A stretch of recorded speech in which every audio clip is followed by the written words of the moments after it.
Teka n'umunezero ntangere vyo gusubira kubana n'abanywanyi bakurikira imbonesha kure ya Hejuru TV. Turabahaye ikaze aho muherereye hose muri uyu mwanya w'amakuru agezweho tubazaniye ku mpinduka umukuru w'igihugu Evariste Ndayishimiye yoba yakoze zikanakora kuri General Prime Niyongabo arongoye igisirikare c'u Burundi. Muti ivyifashe gute? Muri aya makuru nivyo muraza gukurikira. General Prime Niyongabo akaba yahawe amabanga mashasha. Turamutse abarundi bagiye badukurikiye bari mu bice bitandukanye biri imbere mu gihugu, abari mu gisagara ca Bujumbura hamwe n'igisagara ca Gitega, turabahaye ikaze. Bari mu bice bitandukanye kandi muri izo ntara tutavuze namwe turabahaye ikaze, n'abandi benshi badukurikiye bari ku migabane igiye itandukanye, hari uyu wa Afrika, hari mugabane wa Amerika, muri Canada hamwe na Leta Zunze Ubumwe za Amerika vy'umwihariko, hari abari Buraya, abari muri Aziya, abari muri Australia n'ahandi henshi hagiye hatandukanye tutadondaguye, turabahaye ikaze.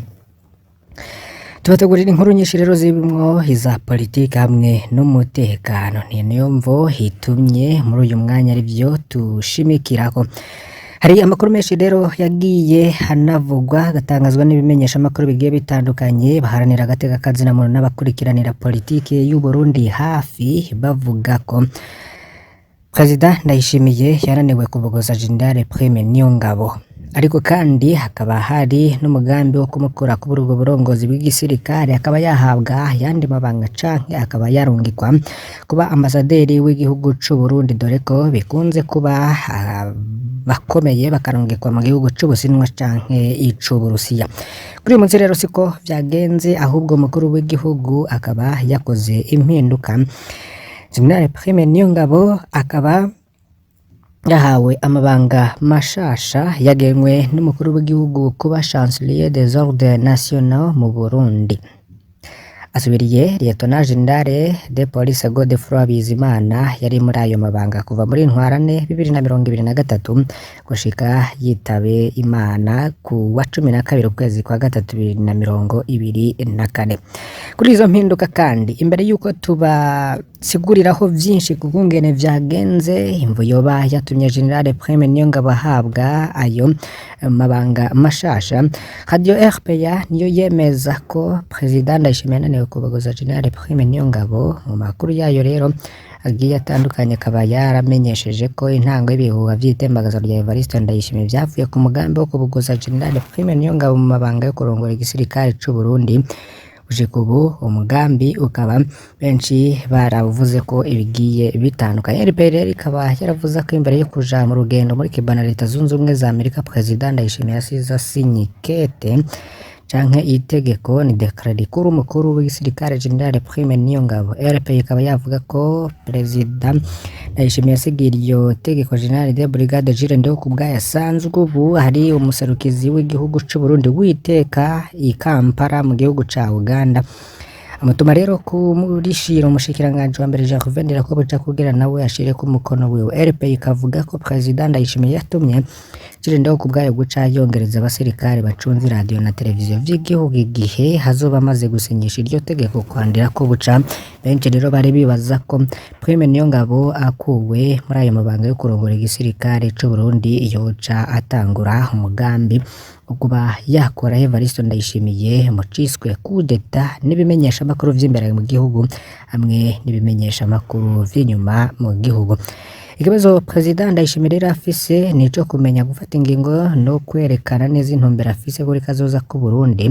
Benshi rero bakaba bibaza niba Prime Niyongabo yakurwa na President Evariste Ndayishimiye kandi ari mu bantu bamufashije mu kuba bakura ku mabanga canke babogoza. General Alain Guillaume Bunyoni ubu afungiwe mw'ibohero rikuru rya Gitega. General Prime Niyongabo rero muri ayo mabanga yahawe yo kuba Chancelier des Ordres Nationaux, co mwomenya co bisigura tukazobigaruka ku buryo burambuye, ariko tubabwire ko uwo bita Chancelier des Ordres Nationaux ayobora uru rwego munsi ya Perezida wa Republika ari nawe Grand Chancelier des Ordres Nationaux. serivisi rero z'umuyobozi w'urwo rwego zishikiriza perezida wa repubulika abakandida ku midari n'impeta vy'igihugu akaba ari nawe uvyemeza. Bivuze ko rero urwo rwego Prime Niyongabo yoba yahawe ngarongore ari urwo gutanga impeta canke ibindi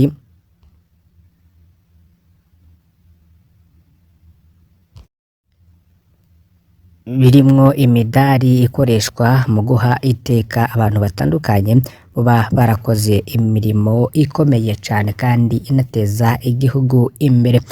Muri make nuko General Prime Niyongabo ubu afise inshingano zibiri, hari izo kurongora ibiro bikuru vy'intwaramiheto hamwe akaba ari mu chancelier des ordres nationaux, akaba rero ari we arongoye urwo rwego rwo gutanga impeta vy'igihugu, hamwe akaba rero anasubiriye Lieutenant General de Police Godefroid Bizimana yari muri ayo mabanga kuva muri ntwarane 2023 gushika yitavye Imana ku wa 12 ukwezi kwa gatatu 2024. Hari inkuru rero turiko turabategurira muza gukurikira ntimuze gucikwa kuri ivyo vyose biriko biraba n'izindi mpinduka zimirije kuba mu gihugu c'u Burundi. Hari amakuru rero tubifise ko navyo mukaza kuyakurikira kuyo tuza kubageza ko mu masaha ari imbere.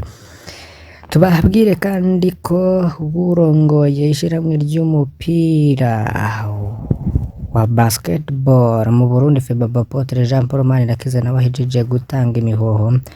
Iyo nkuru nayo tukaza kuyibategurira tukayibagezaho ku buryo burambuye mu makuru ari imbere. Ariko kandi ico mwomenya nuko iyo nkuru ihejeje gusohoka muri aka kanya aho mwikete Jean Paul Manirakiza yandikiye umunyamabanga mukuru wa FIBA mushikirana vyajejwe harimwo urwaruka inkino n'imico kaba n'ubuserukira urwego rugenzura inkino mu Burundi CNO, yamenyesheje ko atanze mu kibazo c'urongoye urukino rw'umupira w'amaboko mu Burundi FEBABA. Rero abatari bake kubabona ko itangwa ry'imihoho rya Jean Paul Manirakiza rigiye gukiza ibitari bike nari ryari mu bavuga ko yaramaze igihe yazingamitse urwo rukino rwa basketball mu Burundi bivuye ku ngorane zari zimaze imisi zarangwa muri iryo shirahamwe, aho twovuga nko ku bijanye n'igenduza ritarimwo umuco ry'ukuntu uburyo bukoreshwa muri FEBABA. Hari ihiganwa rero ryatevye gutangura amezi 9 akaba arakwiye, hari ugufatirwa ibihano na FIBA, hari ikibazo ca Dinamo yakuwe muri Barca hamwe n'ibindi bigiye bitandukanye.